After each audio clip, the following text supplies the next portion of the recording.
Hey everybody, I hope whenever it is that you were watching this, I hope that you're in a good mood, or you've had a good day, you got a good mark back, or had a nice lunch with your friends or whatever.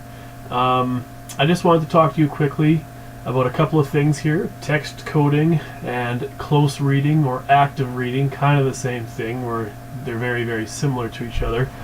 I just wanted to give you a little rundown on what these different things are and why I think they're important. First off, let me preface this by saying throughout this class, I'm going to use the word text.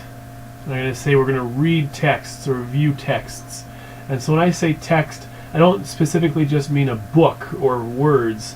Anything can be a text, right? That, a car can be a text. I can read a car. What make is it? Where was it made?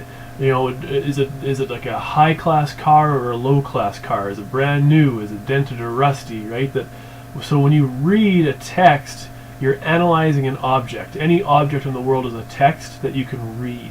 So a painting can be a text, a poem can be a text, a song can be a text. So when I say text, that's what I want. Just think generally like an object that we're going to analyze, okay? And so text reading, or pardon me, close reading, active reading. This is the difference. Like I kind of already used this one. So hey, got a cat with me now. This is the difference between reading an Archie comic and reading a test question in math, right? Or reading a word question in math. With the Archie comic, you're just kind of skipping along. You're not really engaged with it. You're just kind of waiting for the punchline, or just kind of enjoying yourself, not taking it too seriously. But then think about how you approach a word question in math. That you're super engaged with it, right? You're looking at all the words. What do they mean? The specific context of them and the specific order of them mean something, right? And you're extremely deliberate and aware of your reading when you're reading a math question, or when you're reading the instructions to a puzzle or the instructions to a game you don't get. That's what I want you to think of when I talk about active reading, is that you're engaging your brain while you read. And that's the kind of reading that we really want to focus on with English Language Arts in the ELA classroom. That's your money maker. That's where you're going to make all the progress and all the growth and learning, is not passive reading but active reading. And I think the biggest evidence, or the biggest way to prove that you are actively engaged or actively reading something, is to have a pen or pencil in your hand and be writing while you read. Take notes.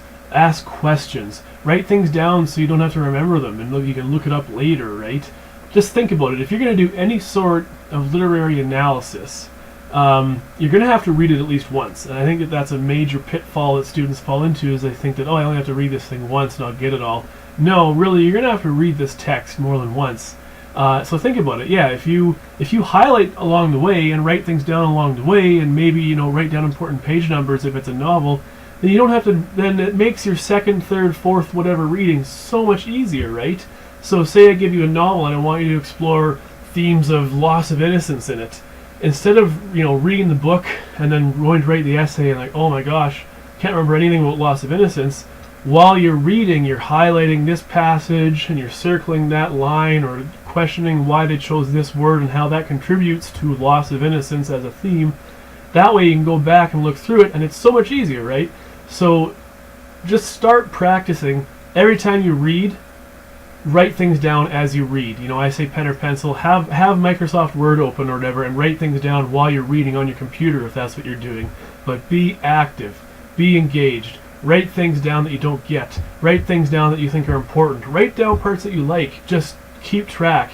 Look through my sample that I did of Ozymandias. That's kind of like an example of how to do a close reading and how to text code. So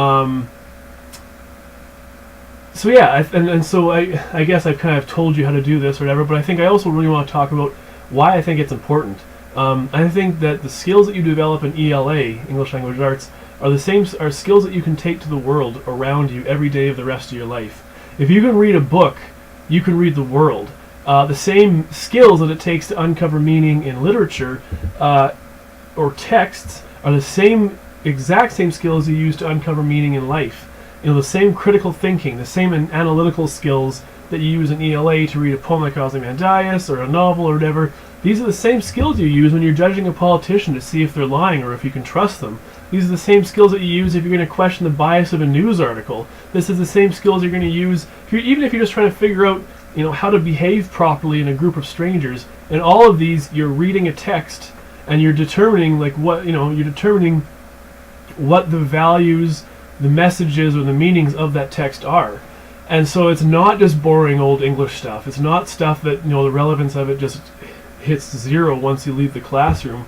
But the skills you develop being a critical thinker and a critical reader and a close and active reader in English, you will use those the rest of your life whenever you have to judge something for its value or its truth. So this is super important stuff, alright?